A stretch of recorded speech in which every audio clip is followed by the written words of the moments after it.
Everyone! The tomb is open. He's alive. That's not possible. I saw him. Mary, maybe it was someone else. You think I'm mad?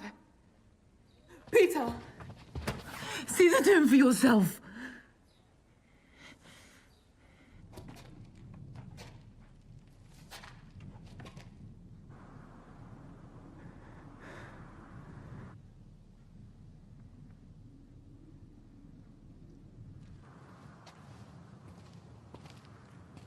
Now, do you believe me?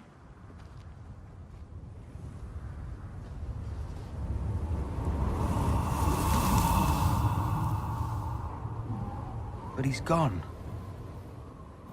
Gone? No. He's back.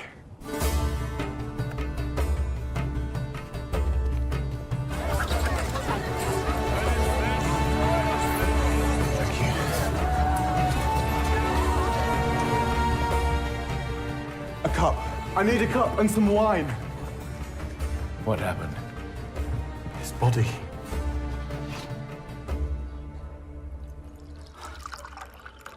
His blood.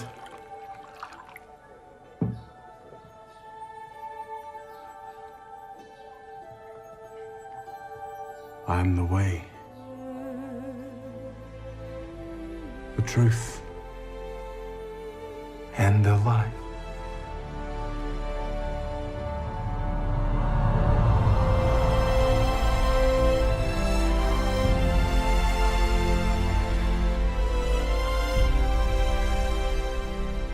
No.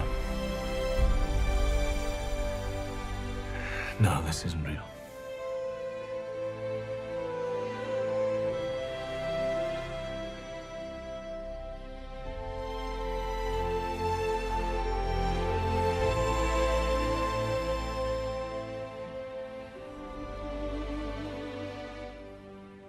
Thomas, stop doubting.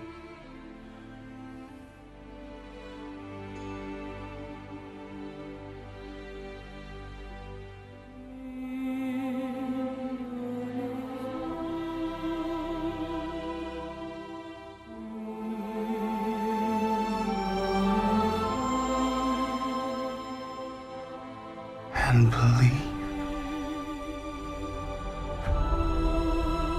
It is you. Because you see me, you believe. Blessed are those who have not seen me, and yet have believed. Well, I challenge you to find anything in human history more significant, more challenging, more amazing, more life-changing than the resurrection of Jesus Christ, where just 3 days before they had interred a dead body in a hewn rock tomb and left there despondent and disappointed, depressed. Now the stone has been rolled away. And because of the rolling away of that stone, death's tomb, in fact, death's prison has now been opened up wide, and light shines forth in 1,000, in 1,000,000 pieces as we recognize the fact, and get this, that Christ is risen. He is risen indeed. Hallelujah. You know, what makes Easter so amazing is the fact that there was a Good Friday. If you travel in your imagination back with me to that first Easter, that short journey from the town to the tomb, where these women are carrying a load of spices and burial preparations, but what is in their hands is outweighed by what is in their heart, and that is the burden of a deep grief because they have lost Jesus, or at least so they think at this moment. And then suddenly the unexpected happens, and the change, the transformation, as they hear from the angel, he is not here. He is risen. See the place where they laid him. The women had come expecting death, anticipating that their future would be one that continues in despair, defeat. But every bit of that has now been transformed. Every bit of it is now charged, and it is changed with life. Why? Because Christ is risen. He is risen indeed. Hallelujah. But first we have to stop, and that stop is at the cross. We stop there before Easter. A little step back. We can't go further. We have to pause here at the cross for a while. If we want to know what the joy of Easter is all about, we have to first grieve the death. Easter does not mean much without Friday. As a matter of fact, I've never experienced a Sunday where there wasn't first a Friday. It kind of has to happen that way. Now, I come out of a rather rich tradition of certain observances during Holy Week. For example, on that Thursday night, Maundy Thursday, the night of the command of Jesus, the night of the Last Supper, where we would meet in the church and experience again the Last Supper, the supper that Jesus has for his disciples, in which we remember his death and his resurrection and actually become participants in that. And then what about Good Friday?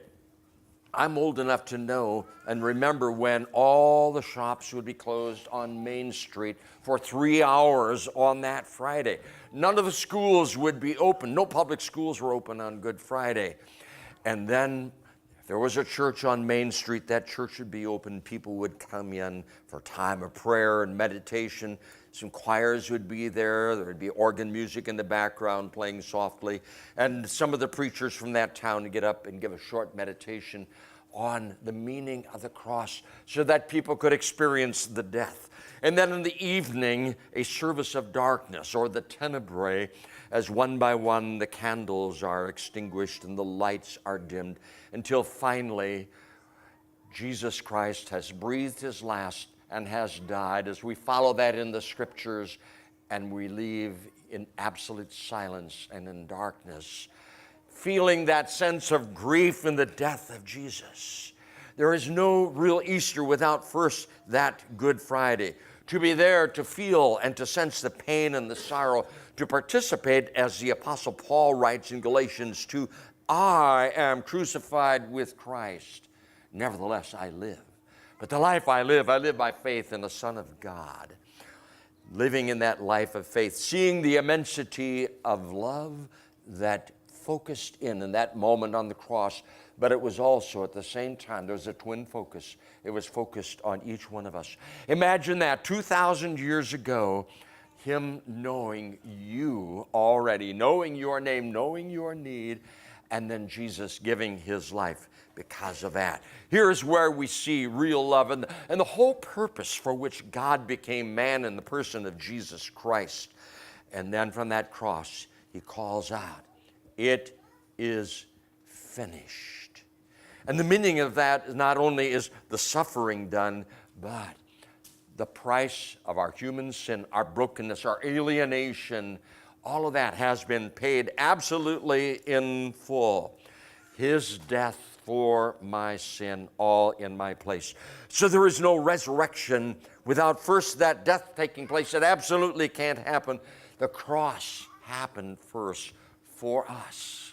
And then the resurrection, which is the exclamation that this sacrifice of Jesus on the cross is accepted by the Father and is made good for every one of us. So let's take a few moments to see what Easter spells out for us. E-A-S-T-E-R. That's how you spell it. But what does it spell out? E stands for encouragement. You all know that life is filled with all kinds of discouragements. But once there was a boy and his dad who were, they said, Dad, let's go out and play catch. Okay, how do you want to do this? What will be the rules? He said, okay, I'll be the pitcher, you be the catcher. Okay, then what? I'll throw the ball, and then you say, good job, good job. The boy wanted encouragement. He lived for encouragement.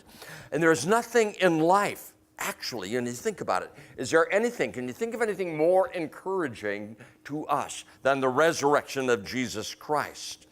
You know, nothing that appears impossible is impossible because the most impossible thing has happened when Jesus rose from the dead. And now, think about this. If Jesus could move that stone to overcome the grave, then he is powerful enough and he is loving enough to move the stones in our lives that block us in. And so, not only is he powerful, but he is merciful, he is gracious. Now, thinking about that encouragement, you may flatter me and I'm not going to believe you. You may criticize me and I might not like you. You may encourage me and I will never stop thinking about you and loving you. Jesus' resurrection is the E of encouragement, followed by A for an angel. The angel who invited these women who came early in the morning to look inside of that tomb because it was empty. When they got there, there was an angel. And the angel said, look where they have laid him. Look where Jesus has been. And they take a look. It's empty. There is no body in there. The stone has been moved. The grave clothes have been undisturbed. That napkin that wrapped his head, it's neatly folded there. Jesus is not any longer in the place of death. And he encourages even us to check it out, investigate. Did this really, actually, literally happen? That Jesus Christ rose from the dead? Find out. Later on, the Apostle Paul, a couple of decades later, writes about the veracity of the account that is given about the resurrection of Jesus. And he said, I know of 500 people who saw him alive, all of them at one time. Not a possibility of hallucination. This is real. Most of them are still alive. Go check it out. If you have any doubts about it, investigate it thoroughly, and begin to doubt your doubts so that you may know the reality of the risen Jesus Christ. Well, not only do we have the angel inviting them, but for the S in Easter, we have a surprise.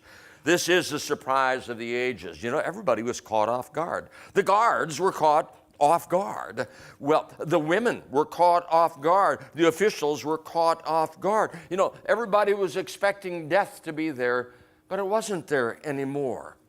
Sometimes surprises aren't always pleasant. Okay, there was a soldier in Vietnam who called home. He said, Mom, Dad, I'm on my way home. I'm going to be home by Christmas. But I want you to know I'm bringing someone else with me. And this person had an arm shot off and a leg shot off, and his face is terribly disfigured by shrapnel. But I'm asking, can he come and live with you and Dad?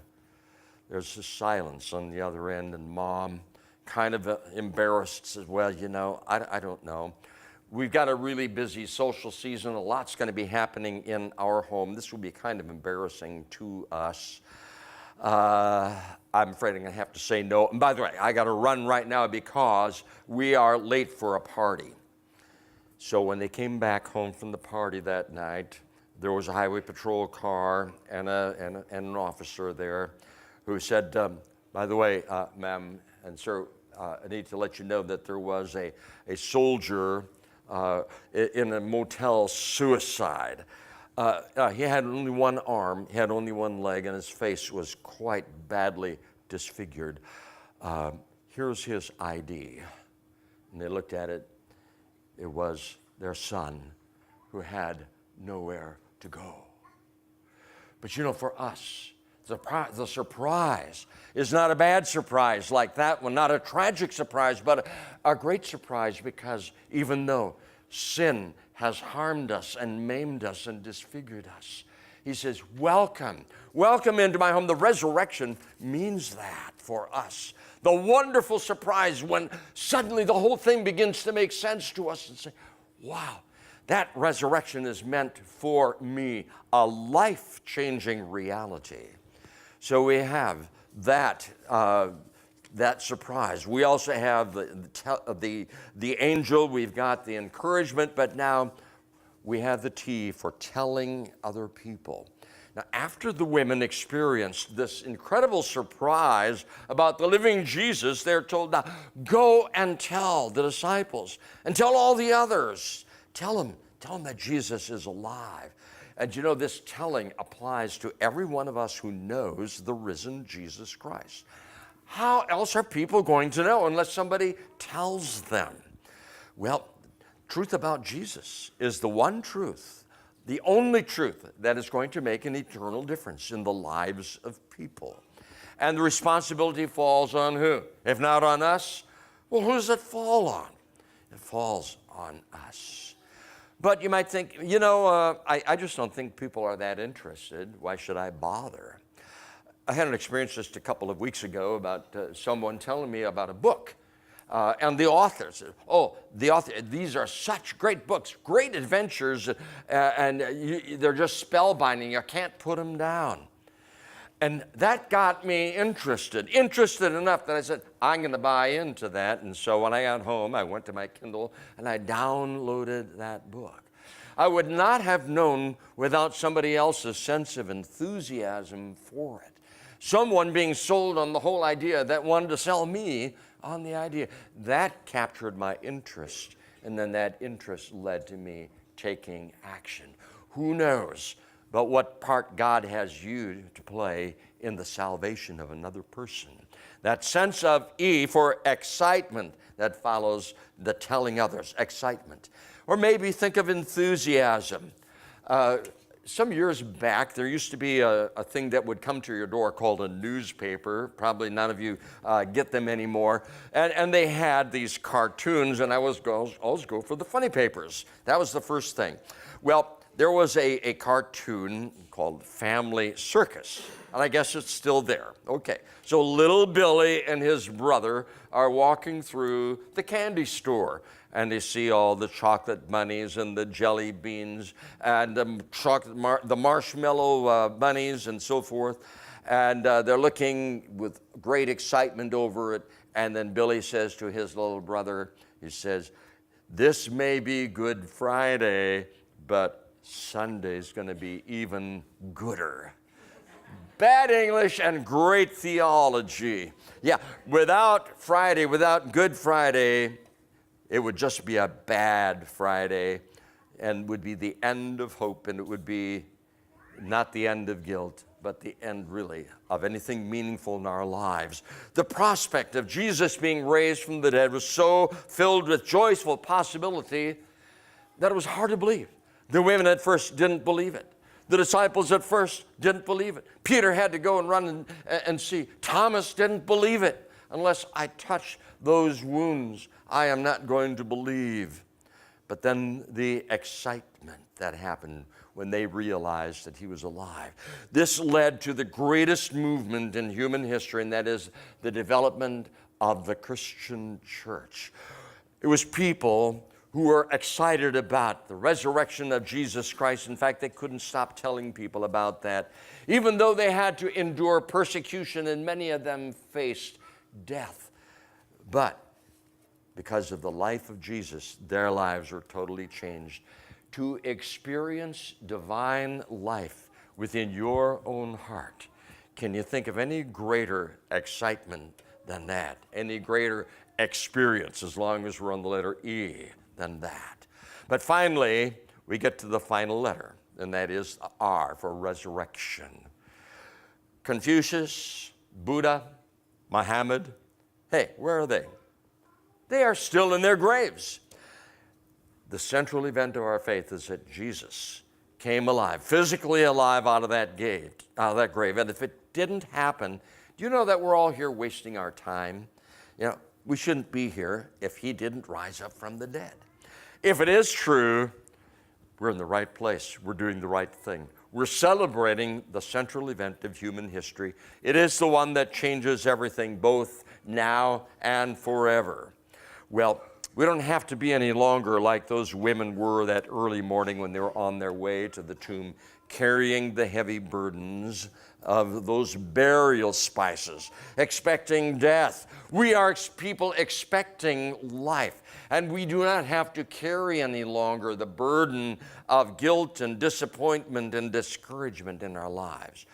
Let me share with you what one of the followers of Jesus, who came to know Jesus a few years after this, his name was Paul, and he wrote this to the Ephesian Christians. He says, But even when we who were dead in our trespasses, he made us alive together with Christ. Notice it's very personal. We, our trespasses, made us alive.